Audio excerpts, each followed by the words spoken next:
अगर मान लीजिए जिसका हमने कंट्रोल आ चुका है शुगर, तो क्या इसको हमें बार बार शुगर मॉनिटर करना चाहिए ऐसे पेशेंट्स का? बिल्कुल करना चाहिए, हफ्ते में 1 से 2 बार। डायबिटीज क्या है? What is diabetes? देखिए डॉक्टर साहब, डायबिटीज़ का मतलब gestational diabetes. So how is it different from normal diabetes? Gestational diabetes का मतलब होता है diabetes detected for the first time during pregnancy. Patient conceive नहीं कर पा रही, अब कंसीव किया है तो बहुत हाई शुगर पे किया है, तो उसको अबॉर्ट कराऊं या कंटिन्यू कराऊं? पेशेंट को और उसके हस्बैंड को काउंसिल करना होता है। सो कोई और ओरल हाइपोग्लाइसेमिक ड्रग क्या आप प्रेगनेंसी में नहीं दे सकते हैं डॉक्टर? जी, उसमें कुछ ड्रग्स के बारे में रिसर्चेस हुई थी, जैसे अकाराबोज हो गई, वोगलेवोज हो गई, ग्लिबेनक्लेमाइड हो गई। क्या ब्रेस्ट फीडिंग जो डायबिटीज के शुगर लेवल को क्या कम करती है? ऐसा स्टडीज़ में, कुछ स्टडीज़ में पाया गया है कि ब्रेस्ट फीडिंग जो है डायबिटीज सुनने में एक छोटा सा वर्ड, पर नंबर अनगिनत कितना परसेंटेज हो चुका है? More than 30% in total world diabetic population हो चुकी है। So today we are going to talk about diabetes in pregnant and even in non pregnant females. So today I'm in talks with Dr. Vivek Mittal. He is a senior cardiologist and diabetologist, Metro Hospital, Preet Vihar. Dr. Vivek, welcome to the studio. Right, thank you, doctor, and for kind introduction. I am Dr. Vivek Mittal, intervention cardiologist and diabetologist in Metro Hospital, Preet Vihar, and I own my own clinic at Indirapuram also. So, doctor, सबसे पहले diabetes क्या है? What is diabetes? देखिए doctor साहब, diabetes का मतलब है मधुमेह। मधुमेह का मतलब है हाई ब्लड शुगर। नॉर्मली हमारी बॉडी में जो ब्लड शुगर का मेजर होता है वो 80 टू 100 के बीच में फास्टिंग होता है, और पोस्ट प्रेंडल शुगर जनरली 140 से कम होता है। हमारी बॉडी में ऐसा केमिकल होता है इंसुलिन, जो नॉर्मली जो बढ़ा हुआ शुगर होता है उसको कंट्रोल करके जो पेंक्रियाज के द्वारा सिक्रीट होता है वो डिस्पोज ऑफ करता है सेल्स में, और हमारे प्लाज्मा में नॉर्मल ग्लूकोज लेवल्स होते हैं। डायबिटीज़ में वो इंसुलिन की डेफिशिएंसी होती है या इंसुलिन का रेजिस्टेंस होता है। रेजिस्टेंस का मतलब है कि हमारी बॉडी में इंसुलिन है लेकिन वो सही तरीके से काम नहीं कर पा रहा है, और वो अपना पर्पस उसका डिफीट हो रहा है, और वो ग्लूकोज को डिस्पोज ऑफ करके सेल्स में नहीं डाल पा रहा है, इसीलिए आपको प्लाज्मा में या ब्लड में शुगर लेवल्स हाई दिख रहा है। सो बीइंग अ गायनेकोलॉजिस्ट, एक बहुत कॉमन टर्म यूज होता है gestational diabetes. So how is it different from normal diabetes? Right, देखिए डॉक्टर साहब, ऐसा है, जेस्टेशनल डायबिटीज़ का मतलब होता है diabetes detected for the first time during pregnancy. अगर हम इसको प्रिसाइसली डिफाइन करें तो डायबिटीज़ में प्री एग्जिस्टिंग डायबिटीज़ होती है। उसका मतलब होता है पेशेंट को प्रेगनेंसी से पहले डायबिटीज़ है या जनरली 20 वीक्स से पहले है। लेकिन अगर कोई डायबिटीज़ 20 वीक्स के बाद होती है फर्स्ट टाइम किसी फीमेल को, as per guidelines with oral glucose tolerance test, तो उसको हम जेस्टेशनल डायबिटीज़ बोलते हैं। और वो जनरली पेशेंट की डिलीवरी के बाद, चाहे वो प्रेगनेंसी नॉर्मल डिलीवरी हो या वो सिजेरियन सेक्शन हो, उसके बाद समाप्त हो जाती है, maximum up to 6 weeks postpartum. What we can say is कि अगर डायबिटीज आपको डेवलप हो रही है 20 वीक्स में ड्यूरिंग प्रेगनेंसी, तो इट्स अ जेस्टेशनल डायबिटीज। पर कोई अगर पेशेंट हमारी ऑलरेडी डायबिटिक है, वो प्रेग्नेंट हो रही है, तो it is not a gestational diabetes, it is a pre gestational diabetes. It is a pre gestational diabetes which is equally important. तो दोनों में अंतर होता है, लेकिन जो मैनेजमेंट है ऑलमोस्ट शायद सेम होता है, या कुछ उसमें डिफरेंस होता है डॉक्टर साहब?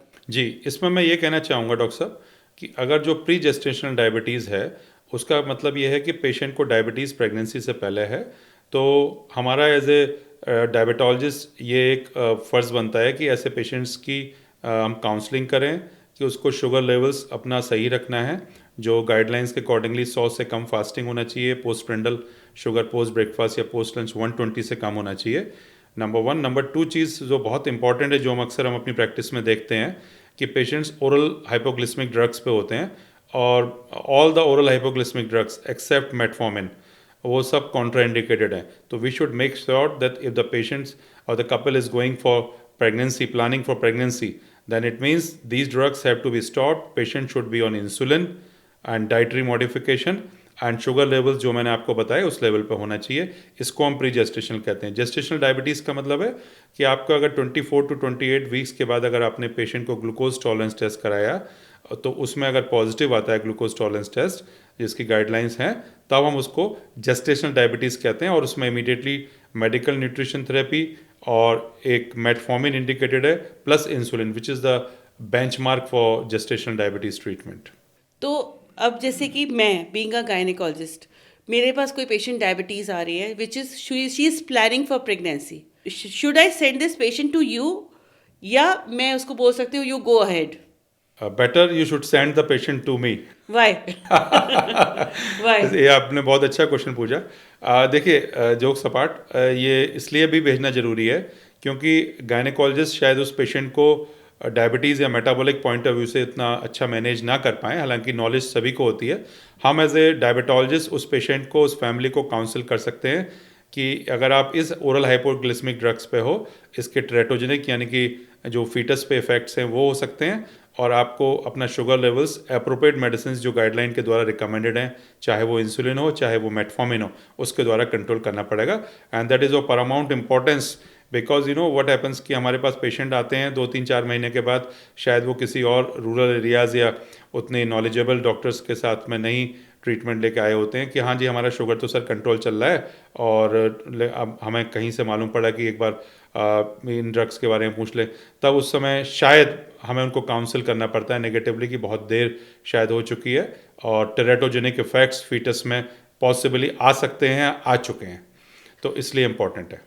तो मेरे पास जो पेशेंट आती है, अगर वो हाई शुगर पे कंट्रोल, जो विदाउट कंट्रोल आ रही है, या हाई शुगर में वो कंसीव करके आ रही है, तो उसे मुझे क्या काउंसिल करना चाहिए? क्या कि मतलब टेराटोजेनिक इफेक्ट का बता के क्या उसे अबॉर्ट करना चाहिए, कि या फिर हम उसे देख सकते हैं कि अभी हम ठीक है, अब हम कोशिश करेंगे कि अब हम कंट्रोल कर लेते हैं, तो you can continue this pregnancy? जी देखिए, ये एक बहुत ही इम्पॉर्टेंट क्वेश्चन है जो अक्सर हम लोग फिजिशियंस, डायबिटोलॉजिस्ट और ये गायनेकोलॉजिस्ट। एक हमारे लिए तो बहुत ही मुश्किल जी सवाल है कि जी जी। पेशेंट कंसीव नहीं कर पा रही है, अब कंसीव किया है तो बहुत हाई शुगर शुगर लेवल्स। पे किया है, तो जी उसको अबॉर्ट कराऊं या कंटिन्यू कराऊं? जी। ये डिफिकल्ट क्वेश्चन है बहुत ज़्यादा कि राइट, तो इसमें मैं ये बोलना चाहूँगा, हमारे पास ऐसे सिनेरियोज अक्सर होते हैं। सो उसमें क्या है, हमें पेशेंट को और उसके हस्बैंड को काउंसिल करना होता है कि देखिए, पहले तो मोस्ट इम्पॉर्टेंट चीज़ है कि फिंगर्स क्रॉस्ड कि हम आपका शुगर लेवल्स अप्रोप्रिएट मेडिसिन या इंसुलिन के द्वारा कंट्रोल करेंगे। मीनवाइल ये आपको रिटन में उनको देना होगा और उनको वर्बली भी समझाना होगा, और उनके गायनेकोलॉजिस्ट को भी लूप में रखना होगा कि देखिए हमने पेशेंट और उसकी फैमिली को बताया है कि इतने हाई शुगर पे ये कंसीव हुई हैं, it might take 1 to 2 weeks to control your achievable levels जो टारगेट रेंज है उस टाइम पीरियड में, या उसके बाद भी पहले 3 महीने जो ट्रेटोजेनिक फेज होता है उसमें आपकी पेशेंट रिस्क पर है। जब हम रिस्क की बात करते हैं, मिस कैरेजेस हो गया या उसमें अबॉर्शंस हो गए, पेशेंट को ब्लीडिंग हो गया, या फिर पेशेंट ने कंसीव किया तो उसको बाद में मालूम पड़ रहा है, जो आप लोग चेक करते हो न्यूरल ट्यूब डिफेक्ट्स, जो कंजेनिटल हमारा एनोमलीज हो सबसे गई, पहला हमें स्क्रीनिंग काउंसिल टेस्ट करना होता पड़ता है है। जी 11 to 13 वीक्स में, जिसको हम के एंटी एनवी स्कैन बोलते हैं, या साथ में हम लोग NIPT एक टेस्ट होता है जिससे हम क्रोमोसोमल अनॉमलीज वगैरह को पता कर सकते हैं। तो अगर आप प्रेगनेंसी डायबिटीज़ वाली कंटिन्यू करना चाहते हैं, जिसमें आपने कंसीव आपने हाई शुगर पे कर लिया है, तो आपको फीटल जेनेटिक स्पेशलिस्ट के साथ हम लोग अटैच करके ये टेस्ट करके हम फ्यूचर बता सकते हैं कि आपका ये ठीक जा रहा है प्रेगनेंसी, या इसमें प्रॉब्लम हो सकती है। तो एक कैलकुलेटेड रिस्क तो लेना ही पड़ता है, मुझे एब्सोल्युटली, लगता है। बिल्कुल मैं आपकी बात से एग्री करता हूँ डॉक्टर साहब, और ये आपने बहुत अच्छी बात कही कि जेनेटिक वाले जो हमारे फीटल मेडिसिन स्पेशलिस्ट हैं, डेफिनेटली हम लोगों को आपको उनको लूप में रखना चाहिए, पेशेंट फैमिली को बताना चाहिए, बिकॉज देखिए ऐसा है, ऐसे ग्रे एरियाज हैं, ऐसा नहीं कि कोई बहुत हाई शुगर लेवल्स वाली पेशेंट नॉर्मल डिलीवरीज नहीं कर सकती या आपने ऐसी नहीं करी होगी, और नॉर्मल शुगर लेवल्स वाले पेशेंट की नॉर्मल डिलीवरीज होती है, तो दोनों अपवाद मिलते हैं। But yes, as a scientist, as a clinical specialist, as a academician, we should explain to the patients and we should discuss amongst ourselves, we should get a a meeting with that, and fetal medicine वाले जो doctor specialist हैं उनको हमें definitely loop में रखना चाहिए। और अगर उसमें बहुत कोई पेशेंट को फाइनेंशियल कॉन्स्टेंट्स नहीं है, though it's a costly test I believe, तो इसमें कोई दो राय नहीं, हमें पेशेंट को और उसके फैमिली मेम्बर्स को ये बात ओपनली बता देनी चाहिए going forward. Right. So doctor, कुछ रिस्क फैक्टर्स जो कि हमें ये पेशेंट, हाँ, जो दिमाग में रखना चाहिए कि ये patient diabetic gestational diabetes develop कर सकता है फ्यूचर में? जी बिल्कुल, देखिए वो पेशेंट्स जैसे कि जिन लोग जो एडवांस एज हो, जिनको पहले फैमिली हिस्ट्री डायबिटीज़ की रही हो या खुद डायबिटिक हों, ओवरवेट हों, पीसीओडी की हिस्ट्री हो, उनको पिछली प्रेगनेंसीज में प्री एक्लेम्सिया रहा हो, या जिनको मल्टीपल जेस्टेशन हो, ट्विंस या मोर देन दैट ट्रिपलेट्स, ये वाली चीज़ हो, तो ये वाले पेशेंट्स जो हैं, रीनल डिजीज़ हो, ये पेशेंट रिस्क पर होते हैं या जेस्टेशनल जिन्होंने डायबिटीज़ के लिए। फर्स्ट प्रेगनेंसी, इससे पहले वाली जो उनकी हाँ। प्रेगनेंसी रही है उसमें उनको डेवलप हुई बिल्कुल है, बिल्कुल देयर इज बिल्कुल। ऑलवेज अ चांस कि आप इस प्रेगनेंसी में भी डायबिटिक हो जी सकते जी हैं। जी जी, बिल्कुल बिल्कुल। पेरेंटल हिस्ट्री भी शायद बहुत फैमिली हिस्ट्री इंपॉर्टेंट। मैंने बताया, family history of diabetes is very important, and multiple gestation और advance age. So right, as we are talking about gestational diabetes, तो 20 वीक्स निकल चुके हैं मेरे प्रेगनेंसी के, अब 20 वीक्स के बाद अगर होता है तो what is the first diagnostic test for gestational diabetes? देखिए, इसमें दो चीज़ें हैं। अगर कोई पेशेंट्स जो बहुत कॉमनली हमारे इंडियन सेटअप में मिलता है, गायनेकोलॉजिस्ट के पास गया, गायनेकोलॉजिस्ट ने एक रैंडम ब्लड शुगर किया, अगर कोई रैंडम ब्लड शुगर आपका 200 या उससे ज़्यादा मिलता है तो पेशेंट डायबिटिक है, क्लियर कट। हाँ, अगर आपको उसकी ग्रेविटी मालूम करनी है, मैग्नीट्यूड मालूम करना है, या पेशेंट उस समय शुगर लेवल्स लेके नहीं आया या नहीं कराना चाहता है, तो हम उसको 2 आवर्स ग्लूकोज टॉलरेंस टेस्ट कहते हैं, जो जो irrespective of the last meals, वो आप उसमें 75 ग्राम ग्लूकोज एक आप ग्लास पानी में या 250 ml वाटर में डिज़ोल्व करके आप उसको दीजिए, और जब से पेशेंट कंज्यूम करना शुरू करता है उस समय को ज़ीरो काउंटिंग करके उसके 2 घंटे बाद करिए, और उसकी जो गाइडलाइंस हैं 185, 153 एंड 95 है respectively, 1 hour, 0 hour, 1 hour and 2 0, 1 hours. And 2 hours. Correct. तो उसमें साथ में यूरिन का भी हम लोग को टेस्ट करना होता है? नहीं, urine is a non specific test, urine बहुत आउटडेटेड है, बहुत ही क्लासिकल है। और एक मैं ये भी बताना चाहूँगा कि सपोज़ करिए अगर आपको पेशेंट आपकी क्लिनिक पे आया, आपके पास ग्लूकोज के सैंपल्स हैं, तो एक हम टेस्ट कहते हैं ग्लूकोज चैलेंज टेस्ट। पेशेंट ने जब कभी भी खाना खाया है, इर्रेस्पेक्टिव ऑफ दैट, आप एक 50 ग्राम ग्लूकोज एक गिलास पानी में डाल के दे सकते हैं, इसको हम ग्लूकोज चैलेंज टेस्ट कहते हैं। उसके 1 घंटे बाद, बाकी आप पेशेंट देख लीजिए ओपीडी में, 1 घंटे तो पेशेंट वेट कर ही सकता है। 1 घंटे के बाद आप उसका शुगर अपने टेक्नीशियन को या स्टाफ को बोलिए, अगर वो 135 या उससे ऊपर आता है, then we will go for glucose tolerance test next day. It means patient को क्लासिक है। हाँ, इसमें मैं ये बताना चाहूँगा, किसी पेशेंट ने कभी रैंडम ब्लड शुगर रीडिंग्स की है, डॉक्टर साहब अचानक से मेरा घर में मेरे आजकल फैमिली हर घर 250 में होता ही है, जी जो जी चाहे जी वो 200-250 आया है, तो उसमें आपको पेशेंट को ग्लूकोज टॉलरेंस टेस्ट या वो कराने की ज़रूरत नहीं है। आप उसको सिंपल फास्टिंग पीपी स्टार्ट करके आप उसका ट्रीटमेंट स्टार्ट करिए। HbA1c और एसोसिएटेड रिस्क फैक्टर्स एनालिसिस के जो टेस्ट होते हैं, किडनी फंक्शन टेस्ट हो गया, ग्लोमल फिल्ट्रेशन रेट हो गया, ये आप उनको करा के आप ट्रीटमेंट तुरंत उनका स्टार्ट करिए। एक अच्छी मेडिकल न्यूट्रिशन थेरेपी उनको दीजिए, जिसमें डाइटिशियन को भी आपको इन्वॉल्व करना चाहिए, और इसको पीरियडिकली फॉलोअप में अपने रखें।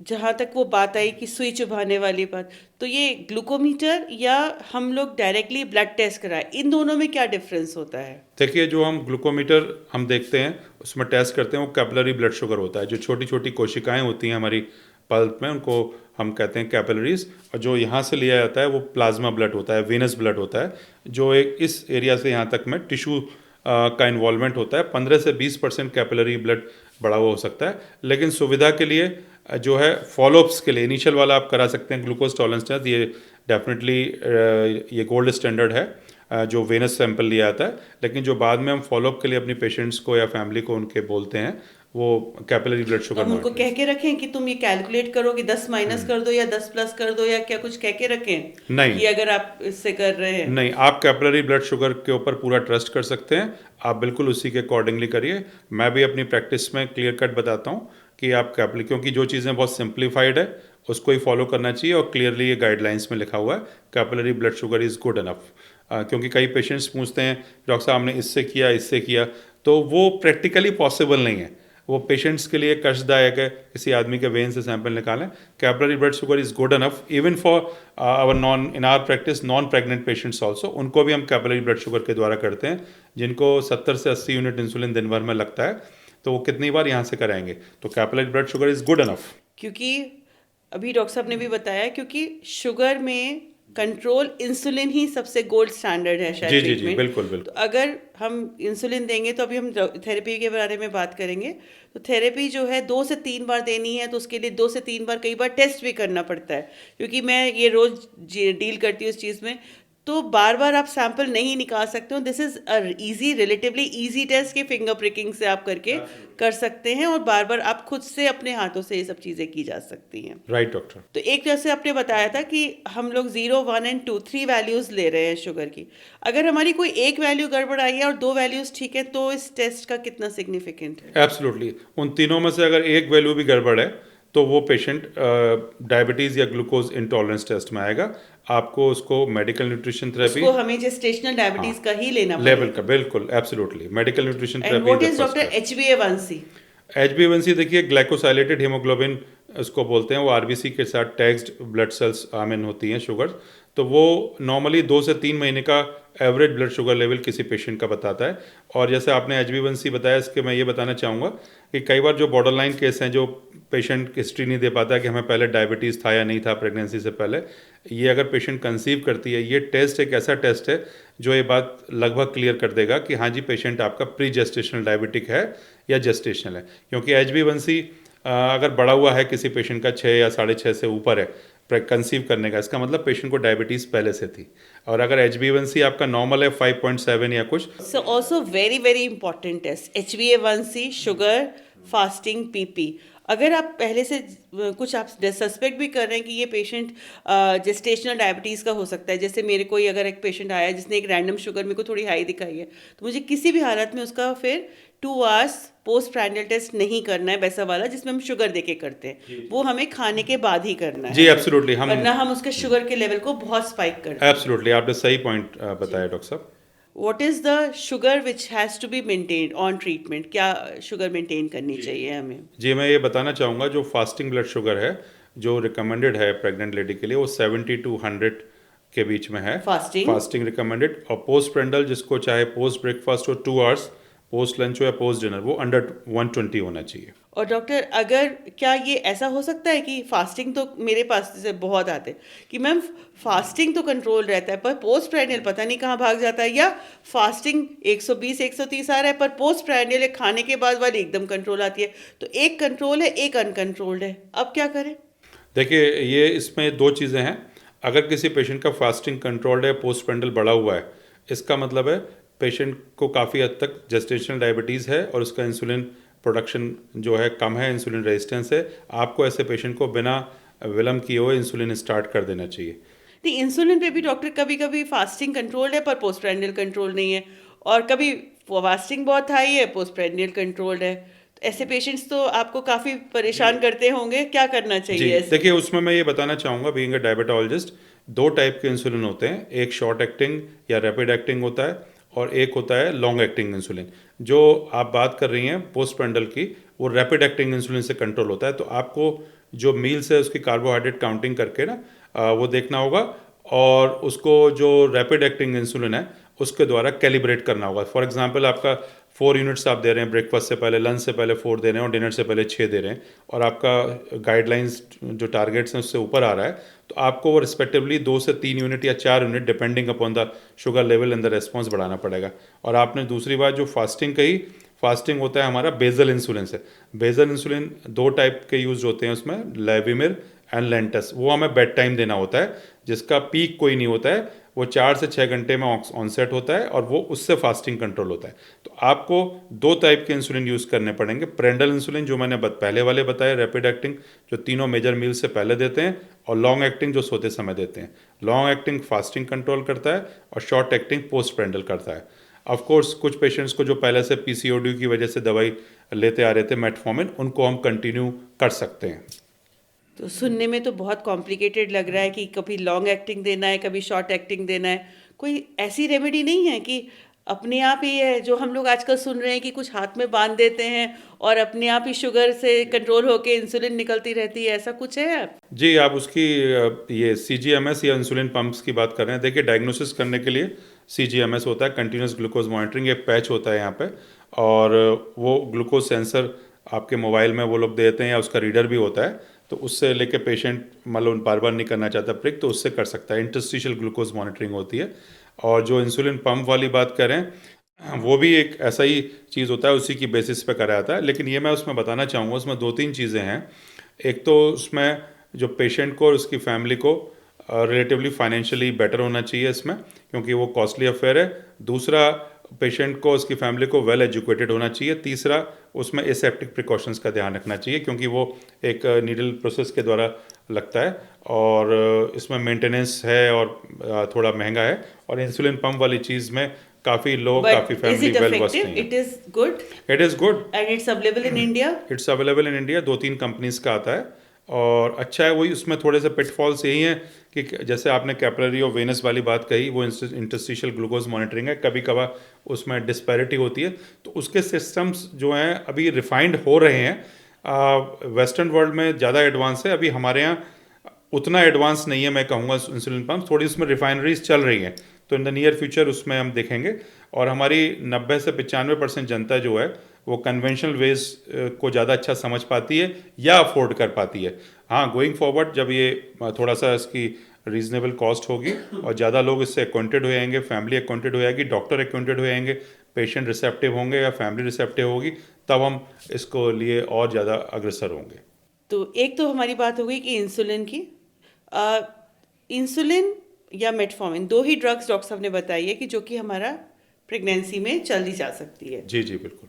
Being a doctor, there is a whole list, books लिखी गई हैं, कितनी सारी बुक्स ये मेडिसिन की, कि ये डायबिटीज़ में ये काम आती है, ये डायबिटीज़ में काम आती है।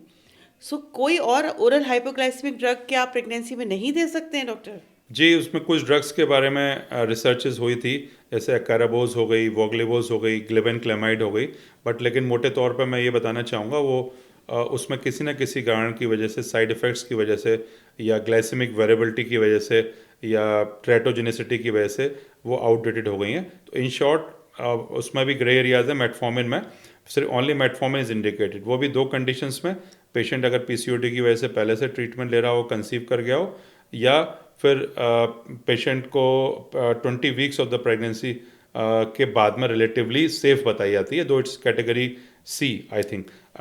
इन early pregnancy it is still not the first choice. So as of now, metformin and insulin. Does diet and exercise, walking, play a role in controlling diabetes? Absolutely, ये तो मैंने शुरू में ही कहा, ये तो फर्स्ट मोड ऑफ थेरेपी है doctor साहब। इसको तो हम क्या, जब अगर आपका एक वैल्यूज गड़बड़ आए हैं, तो क्या हम खाली इंसुलिन डायरेक्ट स्टार्ट ना करने की बजाय सीधे पहले डाइट और एक्सरसाइज पे काम कर सकते हैं? जी बिल्कुल, वो देखिए जैसा मैंने बताया, मैग्नीट्यूड के ऊपर डिपेंड करेगा। जैसे एक वैल्यू आपकी बॉर्डर लाइन हाई आई, बाकी दोनों सही आई, तो स्ट्रेट अवे आपको मेडिकल न्यूट्रिशन थेरेपी पे ही स्टार्ट करना चाहिए। हाँ, आप बुकिश पिक्चर की तरह नहीं कि आप 2 या 3 महीने वो दें उसके बाद वेट करें। पेशेंट को आप 1 हफ्ते बशर्ते बोल दीजिए, उसके बाद रिव्यू कराएं, उसके बाद भी अगर बढ़ा है तो स्ट्रेट अवे स्टार्ट करें। और अगर एक रीडिंग ही, जैसे कई बार हमने देखा है, फास्टिंग आई पेशेंट की 95, 1 आवर वाली आई 190 एंड 2 आवर्स वाली आई 156, तो इसमें आपको मेडिकल न्यूट्रिशन थेरेपी का वेट नहीं करना चाहिए, क्योंकि जो सेकंड रीडिंग है वो काफ़ी हाई है, तो उससे कॉम्प्लिकेशंस हो सकती हैं।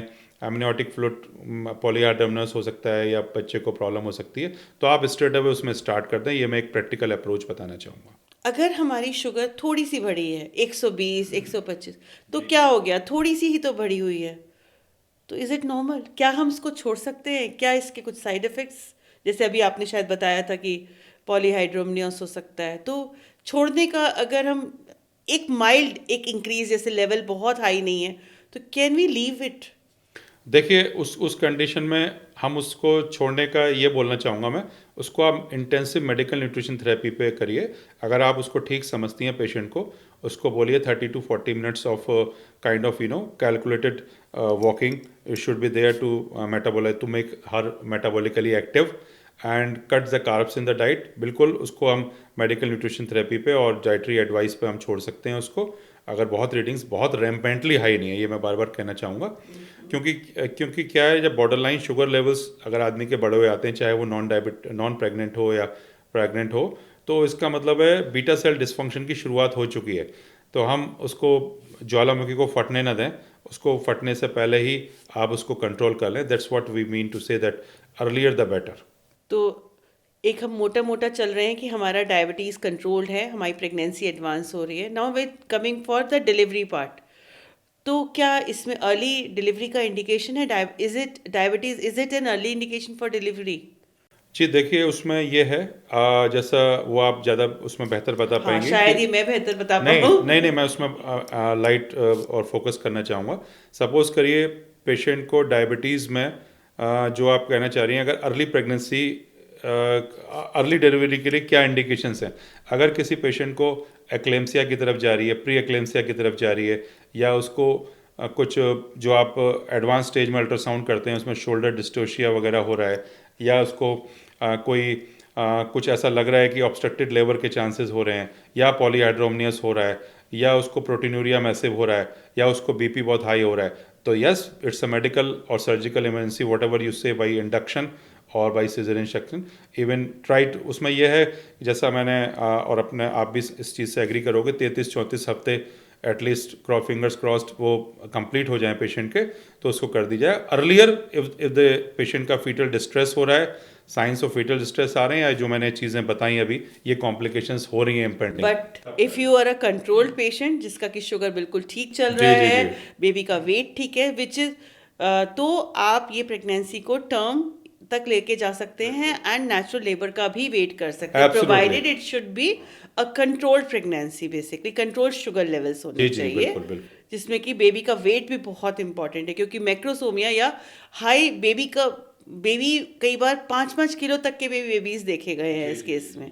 एंड डेफिनेटली आई थिंक आप भी एग्री करेंगे कि सिजेरियन सेक्शन आजकल बहुत कॉमन है डायबिटीज़ के साथ, एब्सोल्युटली एब्सोल्युटली। क्योंकि diabetes it's a silent killer kind of a thing. तो अर्लियर कि हम जल्दी डिसीजन ले लें तो वो ज़्यादा बेटर रहता है उसके।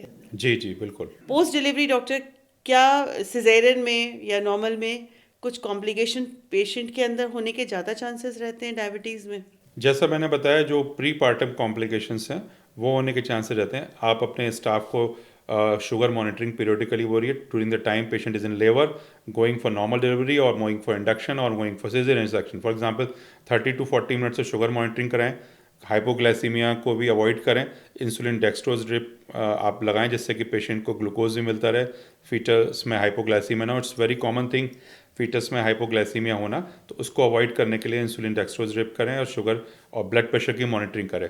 कॉम्प्लिकेशंस उसमें वही रेड फ्लैग यही है कि जैसा मैंने बताया कि पेशेंट ऑब्स्ट्रक्टेड लेबर में ना जाए और पेशेंट का ब्लड प्रेशर बहुत हाई ना हो, या उसके जो पैरामीटर्स हैं आई थिंक जो आप देखते हैं वो पैरामीटर्स डिटोरेट ना करें, तो ये चीज़ बहुत इंपॉर्टेंट है। Hypoglycaemia fetus I mean baby में हाइपोग्लाइसीमिया होता है, फीटस में ये बहुत कॉमन है, क्योंकि जब आप डिलीवरी करते हैं तो प्लेसेंटा की सप्लाई कट ऑफ होती है, तो मैटरनल ग्लूकोज की वजह से फीटस को इंसुलिन तो जाता है, लेकिन बाद में मैटरनल ग्लूकोज कट ऑफ हो जाता है, और इंसुलिन जाने की वजह से फीटस का पेंक्रियाज स्टिमुलेट हो जाता है। Hypoglycemia is very very common. So 1 से 2 दिन नर्सरी स्टे बहुत कॉमन है बेबीज़ में, जिससे कि हम बेबीज़ का शुगर वगैरह लेवल्स मॉनिटर करते हैं। एंड मैक्रोसोमिक बेबीज़ में भी आपको early feeding and sugar level monitoring is very very important. Absolutely. Post delivery सबसे इम्पॉर्टेंट सर्जिकल प्रोफाइलेक्सिस बहुत इंपॉर्टेंट है, क्योंकि हाँ डायबिटिक पेशेंट अगर वो अनकंट्रोल्ड है तो इन्फेक्शन होने के बहुत चांसेस हैं। देन हाँ स्टिचेस में कुछ डिस्चार्ज आना, और जनरली ये डायबिटिक पेशेंट्स आपको काफ़ी हैवी वेट के ही मिलते हैं, तो उसमें फैट में भी नेक्रोसिस होके वो डिस्चार्ज आना बहुत हीलिंग थोड़ी पुअर होती है। अ लिटिल प्रोलॉन्ग, लेकिन आप अच्छी एंटीबायोटिक्स के साथ इस जी चीज़ जी को जी प्रिवेंट कर सकते हैं। डेफिनेट शुगर कंट्रोल सबसे इम्पॉर्टेंट है। जी जी बिल्कुल। अच्छा, हमारी पेशेंट डिलीवर कर चुकी है, सब कुछ हो चुका है, तो डॉक्टर ये अब शुगर कब तक नॉर्मल आएंगे मेरे? हाँ, जैसे मैंने शुरू में भी बताया, एक बार फिर बताना चाहूँगा कि जो हमने अपनी प्रैक्टिस में देखा है और जो लिटरेचर में भी है, वो 90% केसेस में immediately after delivery sugar normal आ जाता है, though you have to check it. And बाकी और केसेस में अप टू 6 वीक्स पोस्टपार्टम जो जेस्टेशनल डायबिटीज़ होती है, मैं प्री जेस्टेशनल की बात नहीं कर रहा, जेस्टेशन उसमें विद इन 6 वीक्स आ जाता है, लेकिन 90% केस में हमने देखा है कि पेशेंट की डिलीवरी के बाद ही शुगर कंट्रोल हो जाता है। ऑफ कोर्स आपको पीरियडिकली कुछ हफ्ते तक अलर्ट रहना पड़ेगा, शुगर लेवल्स की मॉनिटरिंग पेशेंट को एडवाइस करनी पड़ेगी। और डॉक्टर अगर ये 6 वीक्स के बाद भी नॉर्मल नहीं आ रहा है तो? इसका मतलब है पेशेंट को इंसुलिन रेजिस्टेंस डेवलप हो गया है, पेशेंट जो है type 2 diabetes proper type 2 diabetes की तरफ जा रही है, और ऐसे केसेस भी हमने देखे हैं। मतलब ये कहना चाहेंगे कि मतलब pregnancy has given you a gift कि आपका शुगर लेवल सब हाई हो चुका है, welcome to the diabetes group. Absolutely. और वही चीज़ क्योंकि पेशेंट अपने बेबी को फीड करा रही है, जो चीज़ें प्रेगनेंसी में हमने बताया कि जो इंडिकेशंस हैं वही इंसुलिन एंड मेटफॉर्मिन, और ड्रग्स अगेन फिर नहीं दे सकते बिकॉज ऑफ लैक्टेशन, फिर वही चीज़ करनी पड़ेगी। और जब बच्चा मेजरली टॉप फीट पे आ जाता है तो अब आप उसको कन्वेंशनल ओरल ड्रग्स पे मदर को दे सकते हो। अच्छा डॉक्टर, अगर मान लीजिए जिसका हमने कंट्रोल आ चुका है शुगर, तो क्या इसको हमें बार बार शुगर मॉनिटर करना चाहिए ऐसे पेशेंट्स का जो हमारी ये जेस्टेशनल डायबिटीज़ की पेशेंट रही हैं जिनका पोस्ट डिलीवरी कंट्रोल आ गया है, तो अब फ्यूचर में इनको हमें चेक करते रहना चाहिए? बिल्कुल करना चाहिए, हफ्ते में 1 से 2 बार फास्टिंग और पीपी शुगर जो ग्लूकोमीटर से। नहीं, आफ्टर हम लोग 6 हफ्ते के बाद जैसे, तो अब हमें क्या इनको क्या इसके आगे शुगर में डेवलप होने के या डायबिटीज़ डेवलप होने के चांसेस ज़्यादा होते हैं नॉर्मल लोगों से? 30 to 40% चांसेस डिफरेंट स्टडीज़ में पाया गया है। ऐसे पेशेंट्स को अगले 5 से 10 साल के अंदर फुल फ्लैश डायबिटीज़ होने के 30 से 40% चांसेस ज़्यादा होते हैं, बशर्ते उनके कि जिनको डायबिटीज़ जेस्टेशनल डायबिटीज़ नहीं हुई। आई वुड से कि 6 मंथली या 1 ईयरली चेकअप एक शुगर का एब्सोल्युटली बहुत ज़रूरी इट्स अ है। Very And simple test, glucometer fasting आप। एंड जी पीपी। जी जी, बिल्कुल बिल्कुल। फाइन। अच्छा, जहाँ हम ब्रेस्ट फीडिंग की बात करी थी तो आपने बताया था कि ब्रेस्ट फीडिंग मदर को भी इंसुलिन पे ही आपको करना पड़ेगा। जी जी जी, वो ओरल ड्रग्स उनके लिए भी उनके लिए भी सेफ नहीं है। हाँ, और क्या ब्रेस्ट फीडिंग जो डायबिटीज़ के शुगर लेवल को क्या कम करती है? ऐसा स्टडीज़ में, कुछ स्टडीज़ में पाया गया है कि ब्रेस्ट फीडिंग जो है इससे शुगर लेवल्स को थोड़ा कम कर सकती है, लेकिन पूरी तरह सब्सटेंटेड नहीं हुई है। बट यस, वी शुड, जैसे हम और आप लोग जानते हैं कि breast feeding should be encouraged because उससे हमें और एडवांटेजेस मिलते हैं बेबी की इम्यूनिटी बढ़ाने के लिए। And what are the lifestyle changes, या क्या एडवाइस करेंगे आप पोस्ट डायबिटिक पेशेंट को जिसकी शुगर नॉर्मल आ चुकी है, पोस्ट डिलीवरी पोस्ट डायबिटिक? देखिए, उसमें जैसे रिस्क स्ट्रेटिफिकेशन होना चाहिए। पेशेंट का जो बीएमआई है, वो जो निर्धारित बीएमआई है, वेट है, वो हमें उस रेंज में रखना चाहिए, 18.5 से 23.5। और अगर उसको उसका वेट ज़्यादा है तो हम उसको कार्डियो वाली एक्सरसाइजेज जो होते हैं वो करें रेगुलर बेस पे as per her stamina. And carbohydrates contents को कम करें। आमतौर पे इंडियन डाइट में 70% 80% कार्ब्स होते हैं, उसको आधा करें। और this should be replace by good amount of proteins and less amount of fats. तो उससे मेटाबॉलिज्म आपका प्रोएक्टिव होगा और आपकी बॉडी में जो हार्मफुल प्रोडक्ट्स या बैड कोलेस्ट्रॉल या शुगर की सिंथेसिस है वो कम होगी, उसका ऑक्सीडेशन होगा, और ये इसलिए आप मेटाबॉलिकली बेटर कहलाएंगे। तो यही लाइफस्टाइल मॉडिफिकेशन है, control of weight, control of, if diabetic हैं तो उसको शुगर कंट्रोल करें, कार्ब्स कम लें, प्रोटीन्स अच्छा लें, take good amount of hydration and take less of fat. तो सारा मामला इंसुलिन रेजिस्टेंस का वेट के ऊपर है, ओबेसिटी के ऊपर है, हाई ब्लड प्रेशर के ऊपर है। अब family history non modifiable risk factor है, उसका आप बहुत कुछ नहीं कर सकते, बट लेकिन सजग रह सकते हैं कि अगर आपके पेरेंट्स को या आपकी सिबलिंग्स में आपकी एल्डर सिस्टर को या यंगर सिस्टर को है तो आपको सजग रहना चाहिए। हो सकता है वो इतना सजग नहीं रहे, तो you can execute those things upon you and you can help others for attaining a good lifestyle. So I think we have covered every aspect of gestational diabetes in this detailed talk. Thank you, Dr. Vivek. And my key message to all the viewers will be कि diabetes is a big disease. India is a capital of diabetes. इतना ज़्यादा patient load है यहाँ पे, but it can be controlled. You can come out of this. आप अच्छे से control करेंगे, मैनेज करेंगे, तो हम आराम से एक प्रेगनेंसी को कवर कर सकते हैं और आगे अपनी फ्यूचर हेल्थ को भी सिक्योर कर सकते हैं। So thank you so much. Thank you, doctor.